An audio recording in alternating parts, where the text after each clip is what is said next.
This is Al Jazeera.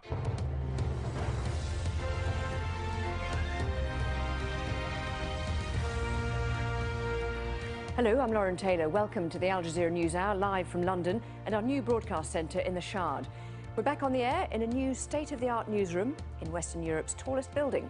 Coming up this hour, 2 dead, 3 injured after 2 stabbing attacks targeting Israelis. A suicide bomber dressed as a student kills dozens at a school assembly in Nigeria. Clashes in Acapulco as protesters, angry over Mexico's 43 missing students, try to block the airport. Plus, John Paulussen, 48 jaar. Julie Hastini, 45 jaar. grief and anger as friends and relatives gather in Amsterdam to remember the victims of the MH17 plane crash in Ukraine.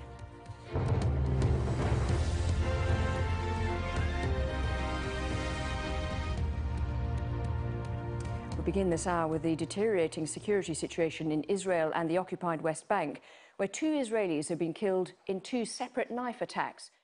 That's it from me, Lauren Taylor, for this news hour, but I'll be back in a moment with more of the day's news. Bye for now.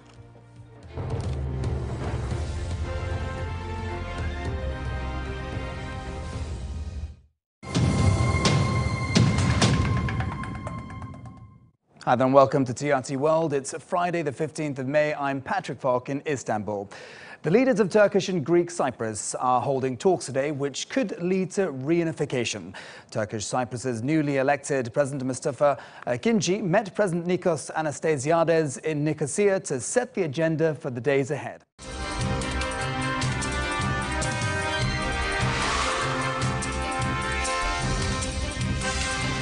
Palestinian security officer opens fire at a West Bank checkpoint, injuring 3 Israelis. The terrorist is killed. A new report by the OECD shows Israel has the 2nd highest income gap among OECD countries. And Novak Djokovic defeats Andy Murray to win his 6th Australian Open and 11th Grand Slam title.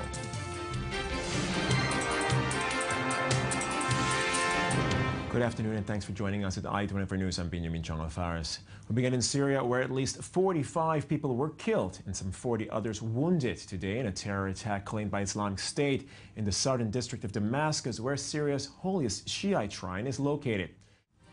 Those were the latest reports. Join us again in 20 minutes for more. Thanks for watching.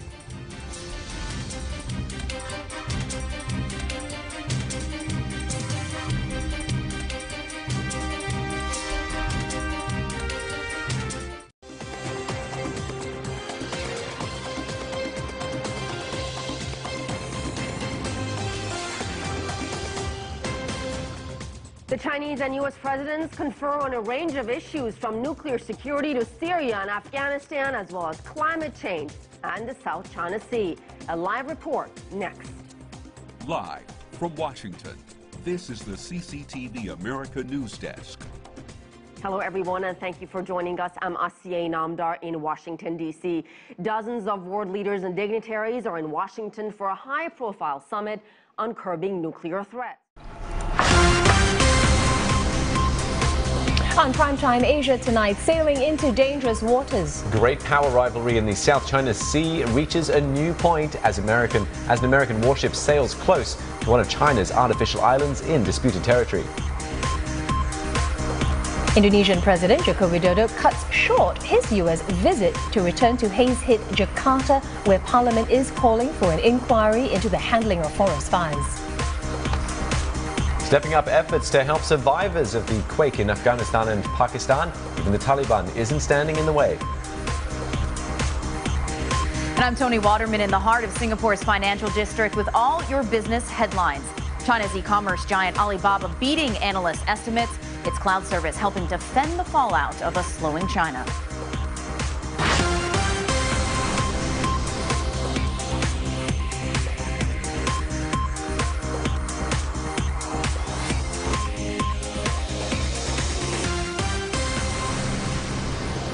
Hello, I'm Glenda Chong. And I'm Steve Lai.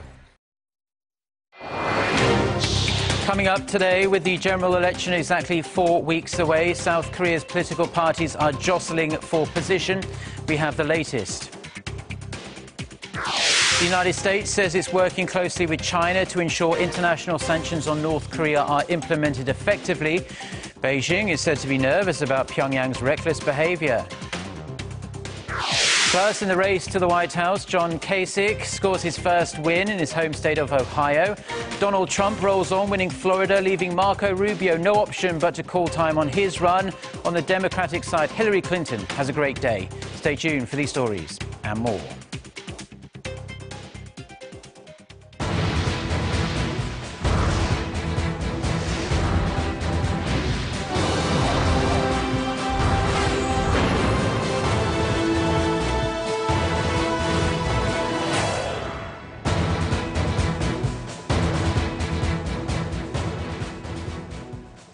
Hello, it's noon on Wednesday, the 16th of March. You're tuned in to our midday newscast here on Arirang TV. Thank you for joining us. I'm Mark Broom. We are going to start with news that President Park Geun-hye will travel to Washington later this month to attend the fourth and final Nuclear Security Summit.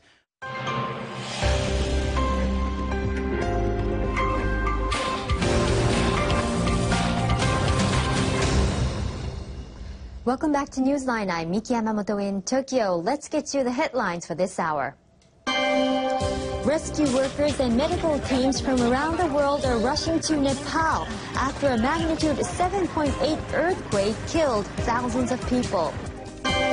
Japanese Prime Minister Shinzo Abe has started an 8-day tour of the U.S. He'll meet with President Barack Obama and address Congress during his visit. And robots you can wear. Technology proves to be a good fit for humans. People in Nepal are facing uncertainty and shortages of basic necessities following an earthquake that claimed thousands of lives in the region.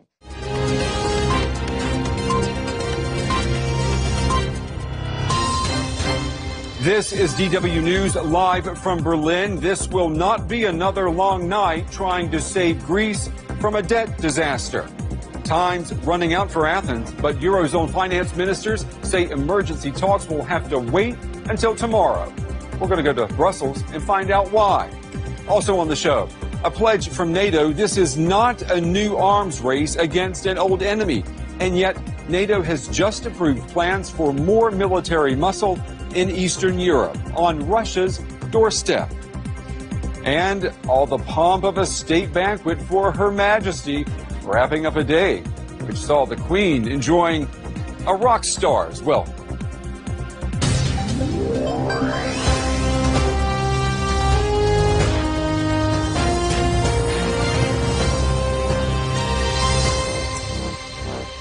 I'm Brent Goff in Berlin. It's good to have you with us. In just the last hour, Eurozone finance ministers have decided to postpone emergency talks on the Greek debt crisis. Now, those talks had just started, and only an hour into them came the news: we will sleep on it one more night.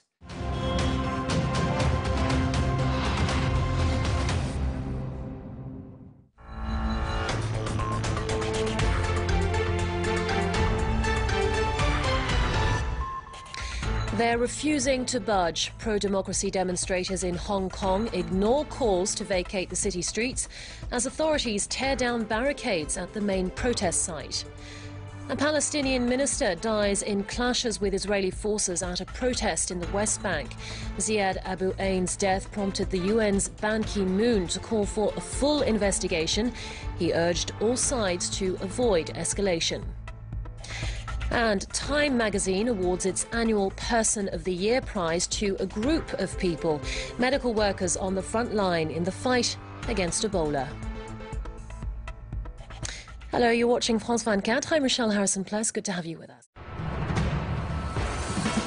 The headlines on RT: May Day rallies across Europe and the US over economic fears and rising unemployment result in violent clashes with police and multiple arrests.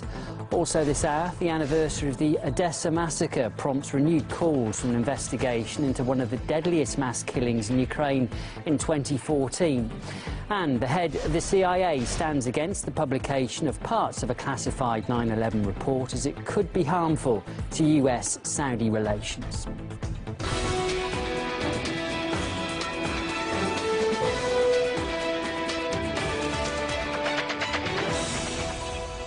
Hello, welcome, coming to you live from Moscow. You're watching RT International. Now, protests over economic fears and rising unemployment have been held all over Europe and America, causing violence to erupt between police and demonstrators. 9 people were arrested in the US city of Seattle after a May Day rally there turned violent. On 7 News tonight, M1 chaos, officer injured as a truck and patrol car collide. Big changes to school absentee rules after the death of Tiali Palmer. Asbestos shutdown, shock discovery at the government's Tower of Power worksite.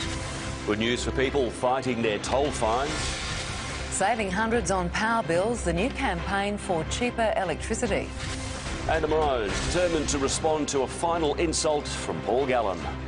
Live from our Brisbane headquarters, this is 7 News with Sharon Godella and Bill McDonald.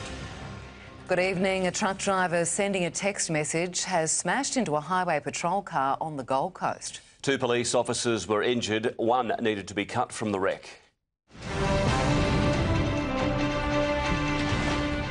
Tributes, tears and touches of purple, but mystery surrounds the death of Prince.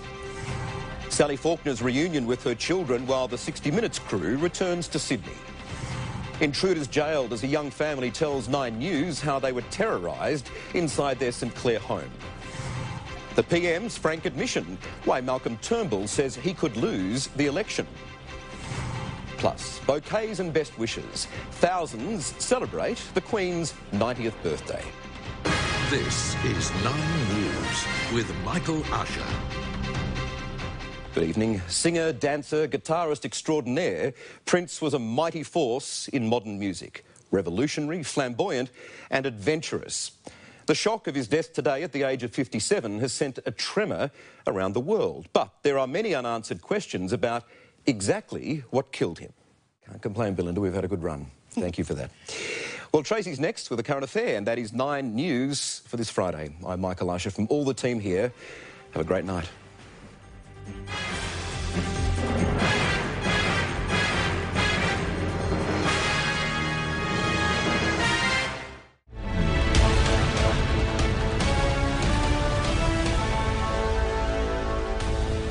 Tonight, a Sydney driver in a critical condition after police doused him with capsicum spray. It happened right in the middle of one of our busiest roads.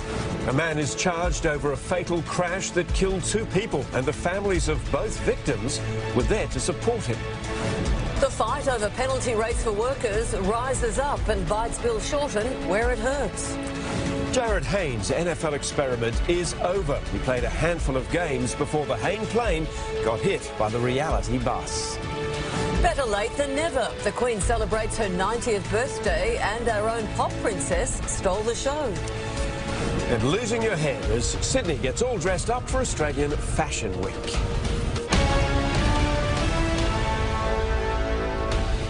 This is 10 Eyewitness News, first at 5 with Sandra Sully and Hugh Remington. Good evening. First tonight, a Sydney driver is barely clinging to life after police sprayed him with capsicum spray after he was pulled over on Old Windsor Road at Glenwood this afternoon. Feel like a short one, probably not too grim. We've had a lovely run into it, that's for sure. Amanda, thank you. That is 10 Eyewitness News for this Monday, May the 16th. We will have, as always, updates running through the evening. Now, the gang at the project are standing by. They're on in 30 minutes, as per usual. Right now, though, it's Family Feud with Grant Denyer. See you tomorrow. Cheers.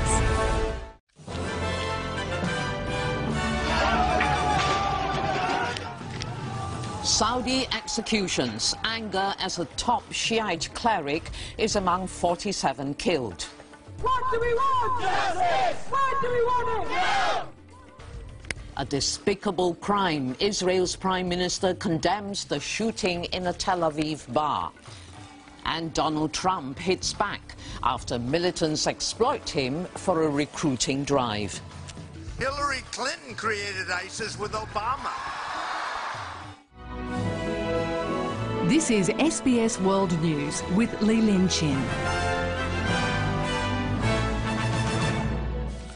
Good evening. Saudi Arabia's execution of a prominent Shiite cleric is ricocheting around the region. This is now a regular occurrence in Beirut as another car bomb explodes. This is one of the most dangerous communities in all of South Africa. As the crisis unfolded, the city was locked down. Reporting for ABC News 2024. This morning, Treasurer Joe Hockey says he understands the frustrations of first home buyers, despite being labelled out of touch by the opposition. Well, I understand the depth of feeling. Of course I do. And that's why we are working so hard to build the infrastructure, to build the jobs, to build the opportunities for people to get ahead.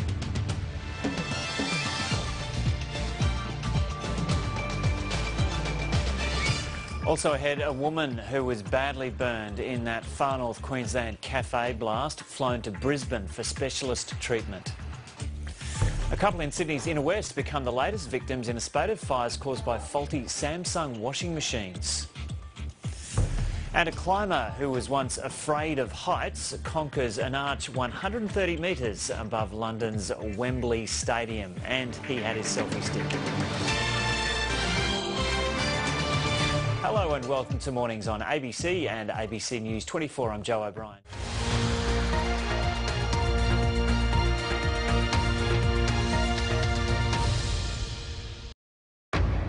Hello, I'm David Eads with BBC World News. Our top stories. Kenya mourns the deaths of 147 people killed in an attack on a university. Survivors tell us how they escaped the gunman. And they saw the attackers were coming after us and firing, so I told the women to keep running, keep down. At last, we managed to jump over the fence. Celebrations in Tehran at the prospect of an easing of international sanctions as a deal struck on curtailing Iran's nuclear program. 6 people who hid in a cold room during the Paris attack on a Jewish supermarket sue French media. Also, the war to save the rhino, a special report from South Africa on the battle to protect the animals from poachers.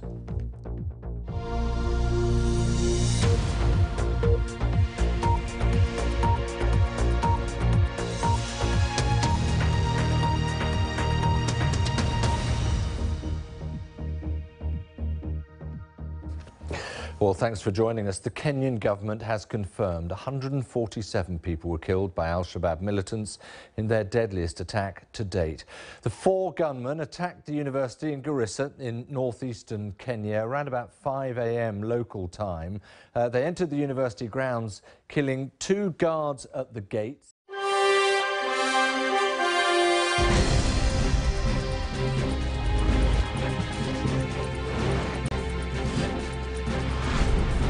This is Sky News at 6, live from Westminster, as the UK votes to leave the European Union. We are live in Brussels tonight, 4 months after Paris, the scene of the latest terror attacks on Europe. At least 30 dead and hundreds injured in 2 attacks, one on the airport, the other on a rush hour metro station a few hundred yards from the headquarters of the European Union.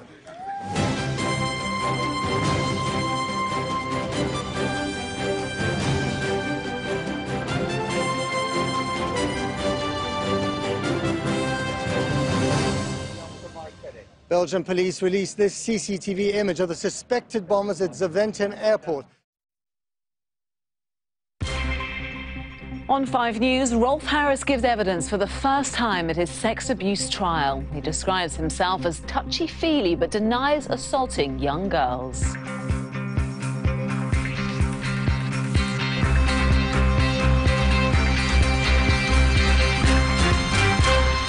Also, Nick Clegg refuses to quit as polls show he could be in danger of losing his seat at next year's general election. Feeling alone? Go online. Pensioners urged to use the internet to fight against loneliness. We keep in touch like that 3 or 4 times a week with my daughter Skyping, and it's like her being in the same flat with me. Fantastic. And is this the food of the future? We test drive the machine that prints fruit. Welcome to 5 News. I'm Emma Crosby. That looks very tasty. That's it for now. Sian's got the weather for you next. I'm back in an hour with 5 News tonight at 6:30. Thanks for watching and we'll see you again then. Bye for now.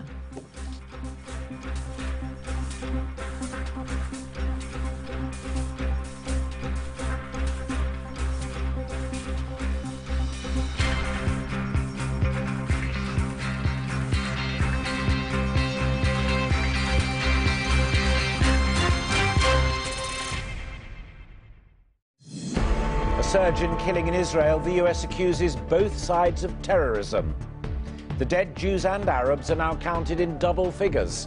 Hamas call it a new intifada. Also on the programme, Lord Britain's MP accuser apologises for the hurt he caused, but stands by his claims of sex abuse. Obama's journey of condolence to the bereaved of Oregon, greeted by a pro-gun rally. And we're inside secretive North Korea and witness the blitz mentality deep under the Capitol. The other countries will follow our country, I think, in the recent years. So we are masters of the world.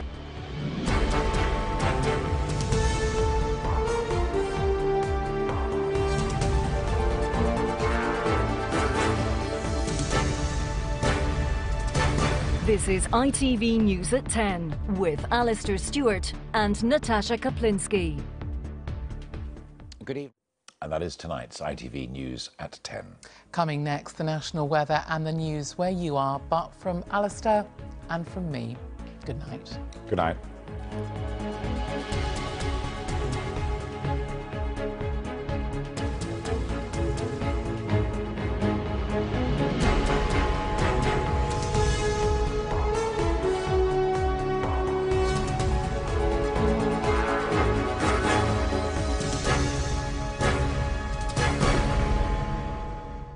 Good evening, I'm Andrew Chang. On tonight's program, we're going to talk to an Abbotsford police officer who has developed an interesting claim to fame. He's apparently been hit by more cars than any other officer on the force.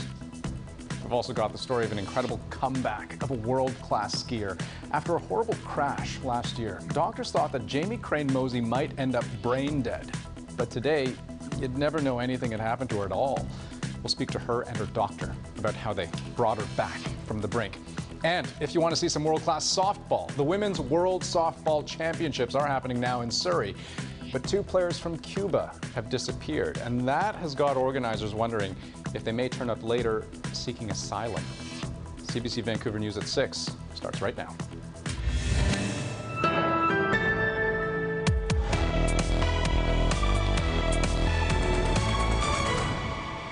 Well, at first glance, you might think this home in Mission would be an ideal place to raise a family. Its current owner certainly thought so when he bought it 2 years ago. What's up on an Airdrie acreage? There's always lots of cars and things, people in and out. An all-day raid lands 3 behind bars, what police think they found. A split-second stunt puts innocent lives at risk. What's up? What this QE2 driver was thinking and the charges he could be facing. And hail of a storm. Texas gets pelted with baseball-sized stones. You're watching Global Calgary. This is Global News at 11. Good evening. Thanks for joining us. An all-day raid on the eastern edge of Airdrie has uncovered an operation known as fencing. That's when you store stolen stuff and then sell it off. But that's not all they found. Drugs, guns, even some cars from Calgary. And it was all thanks to some nosy neighbors. Mia Sosiak has our top story. Tonight, the politics of war, conflicting visions over the future of Canada's military might.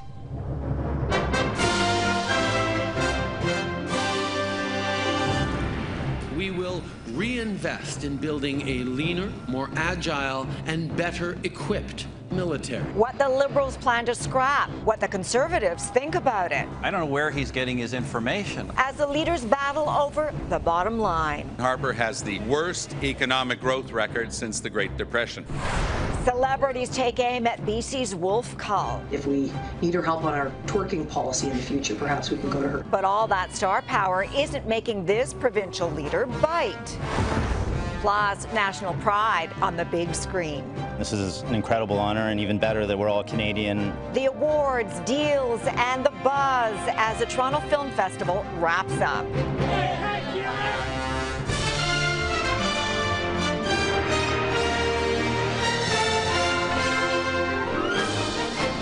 CTV National News with Sandy Ronaldo. Good evening. With less than a month to go before Election Day, the Liberal campaign shifted focus today to the future of Canada's military. Tonight, the breaking news, the candidate dropping out. Governor Scott Walker is now out of the race for president. And the uproar this evening about another candidate. Ben Carson saying the U.S. should not elect a Muslim president. Should faith matter? Coming to America less than 24 hours now until Pope Francis arrives. Tonight, security is unprecedented. After that moment in Cuba, the arrests, and what the Pope gave Fidel Castro. The ABC News exclusive tonight for the first time one-on-one with that county clerk who refused to issue marriage licenses to gays. Her new words right here tonight. Would you do anything differently? Baby Doe, the dramatic moments inside that courtroom today after tens of millions studied that sketch. And the invisible danger in so many homes. A massive explosion. Tonight, 3 important tips for every homeowner. This is ABC World News Tonight with David Muir. Good evening, and we begin tonight with 2 major headlines in the race for president. First, the quickly changing landscape. Just moments ago, Wisconsin Governor Scott...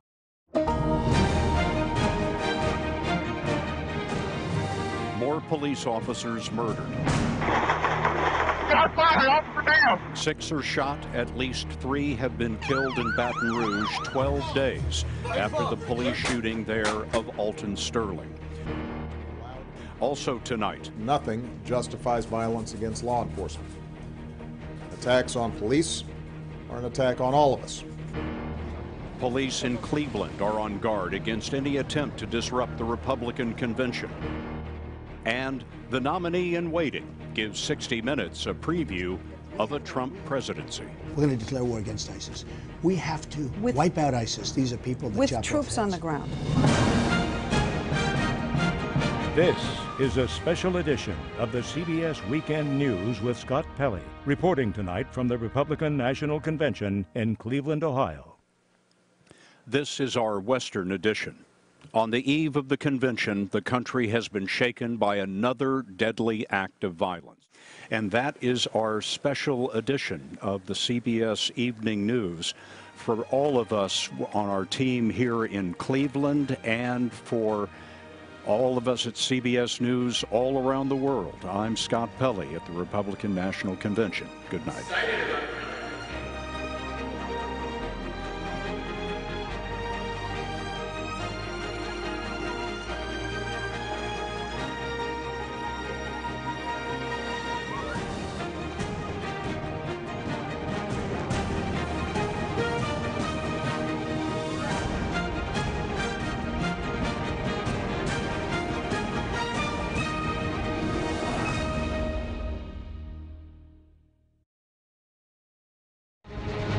On this Sunday night, police officers killed, 3 shot dead, 3 others wounded, a suspect taken down in Baton Rouge, a place already tense after a recent controversial police shooting. The president tonight calling for unity. Security fears on the eve of the Republican National Convention here in Cleveland.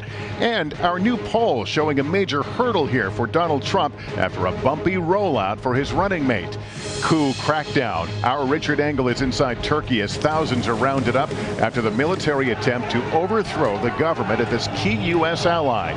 And dangerous extremes. Flash floods overwhelm parts of the south. Cars underwater, boats rescuing residents, while elsewhere, powerful winds level buildings. Nightly News begins right now. This is NBC Nightly News with Lester Holt, reporting tonight from the Republican National Convention in Cleveland. And good evening. On the eve of this important convention, the nation's attention has once again been abruptly turned to a heinous act of violence against police. That's going to do it for us on a Sunday night. I'm Lester Holt for all of us at NBC News. Thank you for watching, and good night.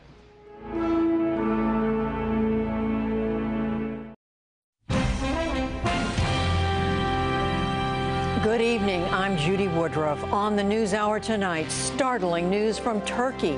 Gunfire and low-flying jets in that nation's capital as an attempted military coup unfolds. And celebration becomes nightmare. We get the latest from southern France, where at least 84 are dead and hundreds injured after a massacre by one man in a truck.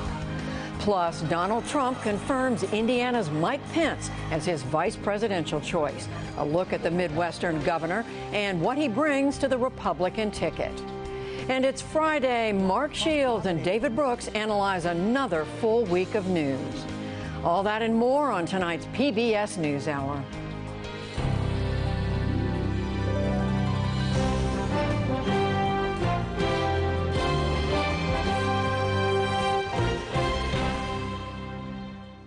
Shocking events in Turkey tonight. A faction of the military says it carried out a coup and imposed martial law in the NATO member state. It blames terrorism and repressive rule and says that, quote, a peace council will reinstate democracy. Questions and outrage over the death of Sandra Bland. Also, what we're learning about a previous suicide attempt. Plus, after 9 years, President Obama is returning to Kenya, but recent terrorist attacks are raising concerns for his safety. And from T-shirts to songs, the hype around El Chapo's escape is turning him into a pop culture icon, and that may actually be helping him. Hello, I'm Paula Newton. Welcome to our viewers in the United States and around the world. And I'm Errol Barnett. We're with you for the next 2 hours. Thanks for joining us. This is CNN Newsroom.